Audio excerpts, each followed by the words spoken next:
too short to get it all right. First time around, you better not fuck up. Wanna be born again, I want a second chance, 'cause this time around. 5-year-old Kamarie Holland, who was found dead earlier this week. On December 13th, in Columbus, Georgia, at 1607 Bowman Street, 35-year-old mother of four, Christy Marie Sipple, called 911 at around 6:15 a.m. in the morning to report that her 5-year-old daughter, Kamarie Holland, was missing. Christy stated that she woke up to find that her daughter had vanished and whoever took the little girl left the door open in the process. Sadly, Kamarie Holland was later pronounced dead at 11:15 p.m. that evening, less than 10 minutes away, in a cold, abandoned house just over the border across the Chattahoochee River in the 1100 block of 15th Avenue in Phoenix City, Alabama. The 5-year-old's body was sent for an autopsy where they hope to recover DNA evidence that can help solidify a verdict later on. In an emotional, teary-eyed statement made with WTVM-TV, Christy Sipple, who also goes by the name Christy Hoskins, told the company that, quote, "She was my life. I lived for her daily. She was my only girl. I have 3 boys. And her, she was just the sweetest girl in the world. You could not harm that little girl because she was so innocent. She was so smart. She was perfect." During the WTVM annual toy drive, Christy Sipple stopped by with a car full of her daughter's toys and said, "I'm Kamarie Holland's mommy, and she would want nothing in the world but to donate her toys to another child that was in need because she was a very helping child." Police are said to have zeroed in on surveillance of the intersection around the house, quickly identifying the suspect. Then 37-year-old Jeremy Williams was arrested the same day as the 5-year-old's disappearance and promptly charged with the murder of Kamarie Holland. He reportedly used to live at the Phoenix City address where the little girl was found. She had been strangled to death. Information provided to authorities had led police to the Bamboo Hotel where Jeremy and his uncle were staying. They had only arrived roughly 30 minutes prior to his arrest. Williams is said to be a regular at the hotel where he may or may not sell drugs in order to support his own habit. His uncle is not thought to be connected to the murder at this time as he was seemingly picked up shortly before the bust. And Jeremy Williams, well known to law enforcement, was reportedly out on bond at the time of Kamarie's murder. On December 14th, police investigated Jeremy's official home on Dozier Street in Columbus. What they found there remains unknown. Jeremy also may have actually been the one that led investigators to the 5-year-old's body. I'm simply not sure at this time. But here's what we do know. Jeremy Williams had a history. On August 1st of 2021, Jeremy Williams was arrested in Muskogee County on charges of simple battery, family violence, and third-degree cruelty to children, 2 misdemeanors that he pled not guilty to. And while he was never convicted as far as I can see, it seems that in this specific case, he was accused of slapping his wife in the face in front of a child. While certainly not very Jesus of him, it doesn't make him a murderer. But if we dig a little deeper, we find more disturbing allegations stretching back to 2009 in Maricel County, sorry if I didn't pronounce it right, when Jeremy was charged with aggravated child abuse. Hold on to your heart. This is the part when the severity of the disturbing nature of this case heightens. Jeremy Williams was accused of dipping a 3-year-old boy's body into a pot of boiling water from the waist down, obviously causing the child serious burns. But Williams claimed the boy accidentally pulled the water on top of himself, and after 3 years of litigation, a jury acquitted Jeremy in 2012 due to lack of evidence. And as if that wasn't disturbing enough, when I put down my shovel and started really diving into the past of Jeremy Williams, I found more information that really stained my mind. Police in North Pole, Alaska, have reportedly reopened a murder case from 2005 where a 1-month-old baby was murdered. She died from blunt force trauma. They think she was beaten to death. Her name was Nadia Trinice Williams. And as you probably guessed, her father was Jeremy Tremaine Williams.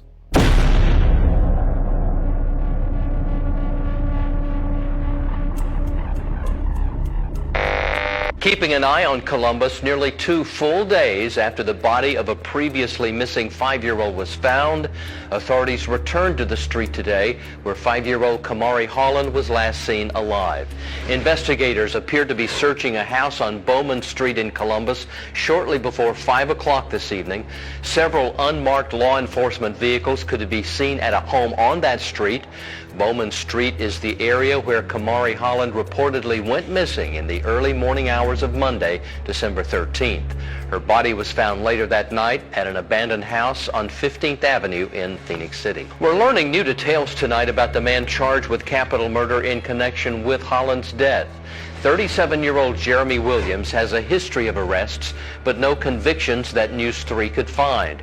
He was charged with aggravated child abuse in Russell County in 2009 after allegedly immersing a 3-year-old boy in boiling water. A jury acquitted him in 2012.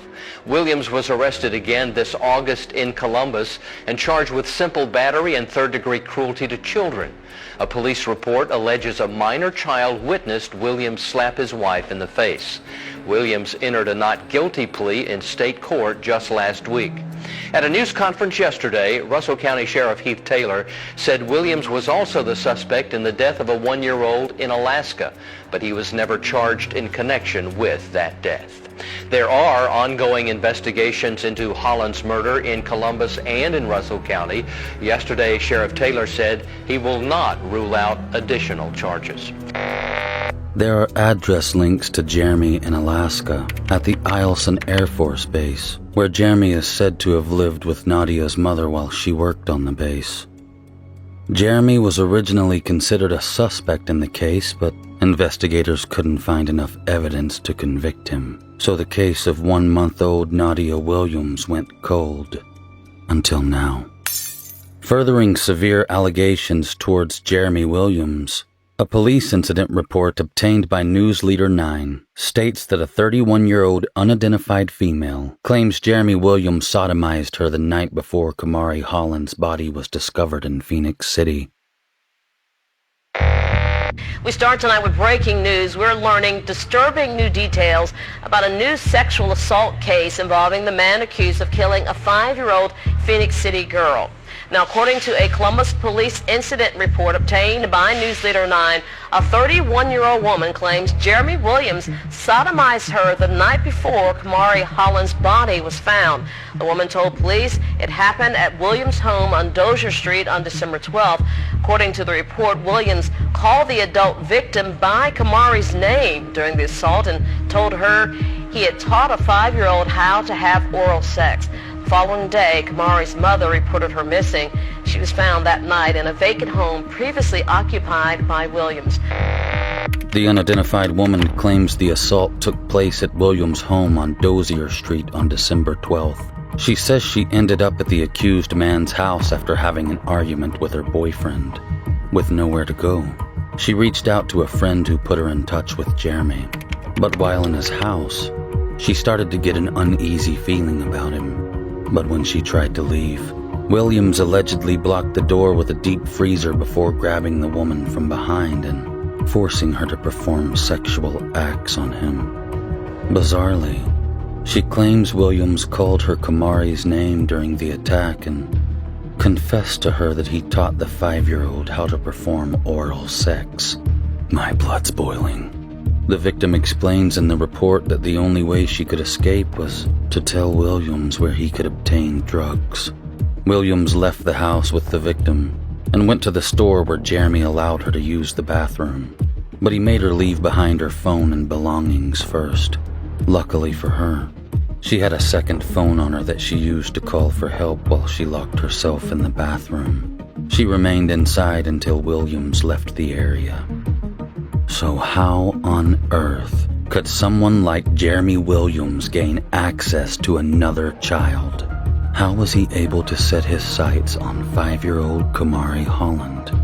Well, that is where this story will turn and swiftly kick you in the balls of your heart. You see, Christy Sipple may not be the innocent young mother she led us all to believe she was. There's information linking Christy and Jeremy to some kind of relationship, possibly sexual, and possibly drug-based. And it looks like Christy's not thought to be an award-winning mom. As a matter of fact, Kamarie Holland's father, Corey Holland, had custody of the 5-year-old at the time.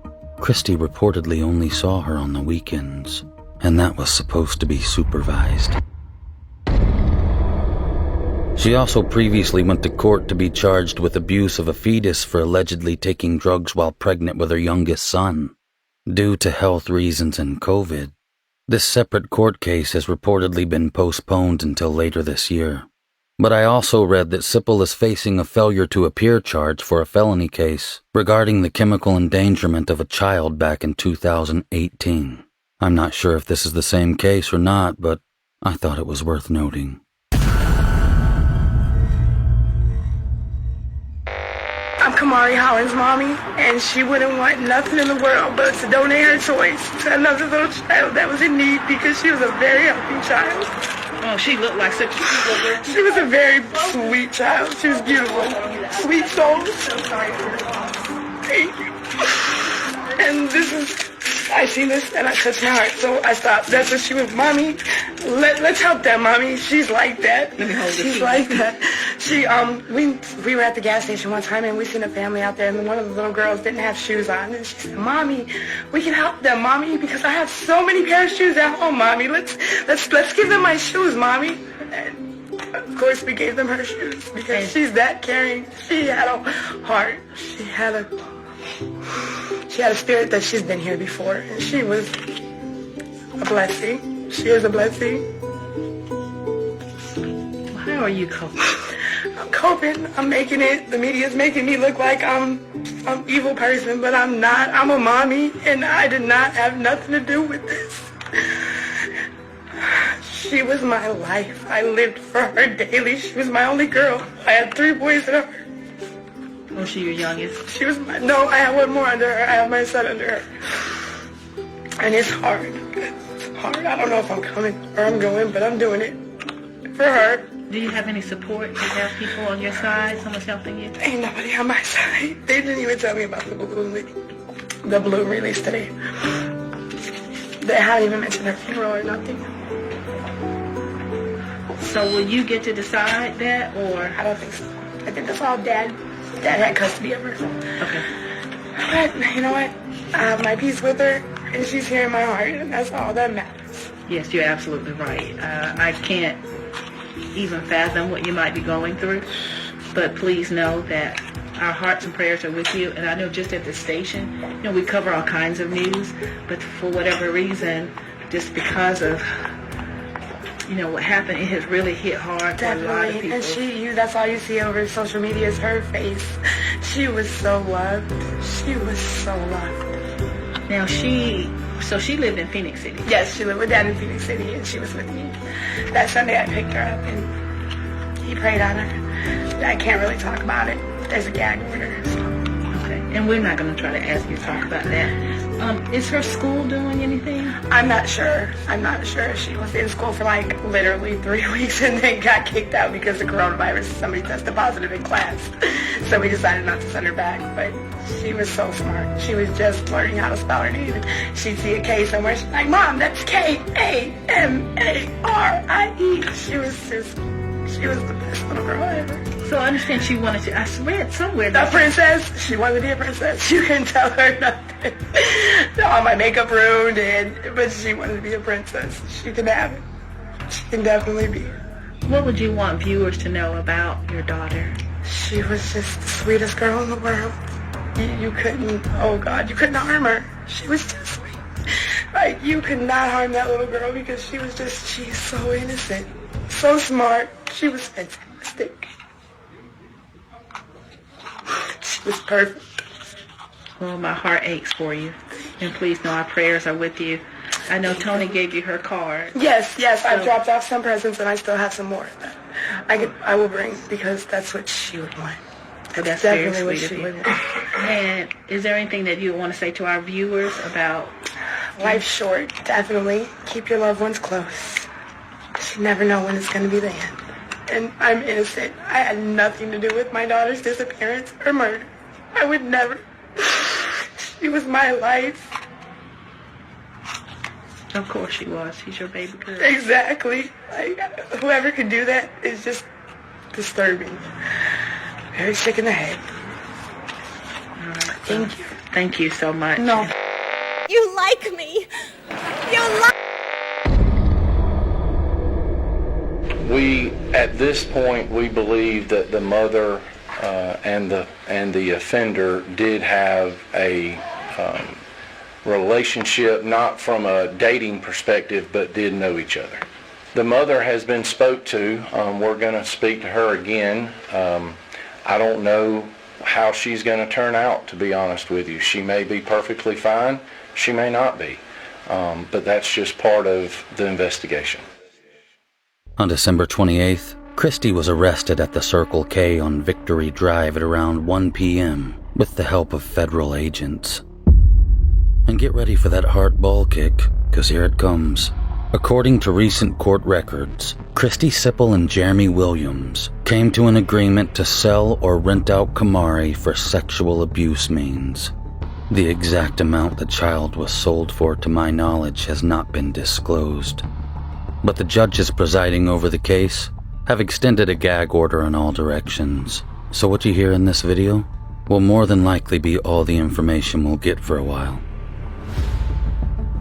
Kamarie's father, Holland, stated, quote, "The amount of pain Christy has caused by ripping Kamarie out of our lives will never cease. We're glad to see that she's been arrested. We are one step closer to justice for Kamarie. We hope that justice is served. Christy should receive whatever the maximum penalty she can get. She's a monster. A real mother protects and would die for her children. Christy is a monster. My family and I will continue to wrestle with the loss of losing our angel, Kamarie." When talking about Christy Sipple, Russell County Sheriff Heath Taylor said, "She's been charged with murder during the course of kidnapping, murder during the course of rape, murder during the course of sodomy, and human trafficking." And a human trafficking warrant obtained by WRBL states that Christy, on or about December 13th of 2021, did knowingly subject another person to labor servitude or sexual servitude. She did agree with another person to pay her for sexual intercourse and sodomy with her minor child. It's also alleged that Jeremy Williams may face charges of capital murder, kidnapping, capital murder during rape, capital murder during sodomy, and production of child pornography. And to top it all off, I also heard a rumor that Williams is being charged with abuse of a corpse as well. Christy Sipple says, quote, "I'm a mommy. I did not have nothing to do with this." To which I agree. I believe you, Christy.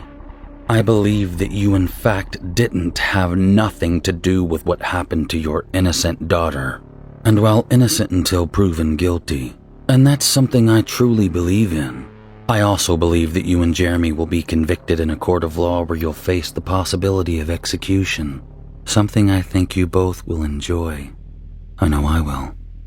It's a horrifying story. The death of a child. The sexual violation of a 5-year-old. No matter how many times something like this happens, to most of us, it's a level of unfamiliar evil The actions of monsters. And if you ask me my theory, it's just a hunch. But I believe Kamarie Holland was murdered before the 31-year-old female victim was assaulted on December 12th. It might even be possible that the little girl had been a victim of abuse for longer than we realize. Kamarie meant the world to me. Like, I would never be the same from this day on, but with all my family and friends, I guess they'd keep me strong, but Kamarie is everything to me, and now she gone. Her pranksters, she used to do all kinds of prankster stuff to her brothers and her mother and all of us. She was an angel, and now she will live as our angel. I have a lady friend that knew her very well. She was with her the night she went missing, and when she gave Kamarie a hug, she never imagined that this would be the last time that she would see her alive, you know. It's unbearable. It's like, it makes your stomach hurt. It hurts your heart. It's so overwhelming. I remember that big smile on her face. Give prayers for the family, praying for their support and their strength during this time of their bereavement, and pray that the Lord stay with them and keep them strong. That we're really gonna miss her. We love her. Raquel definitely love her. Right? You want to say something to Kamarie? Yeah. She was my cousin, and all the smiles she gave me, she made me laugh. I will never forget you, Princess. I will forever to keep you relevant in this life. Love you. I watched the police press conference on this case. They couldn't give a straight answer as to when the poor child was actually murdered. They said it was so cold in the abandoned house that it might affect pinpointing details like that. That poor innocent kid, and that horrible man and woman.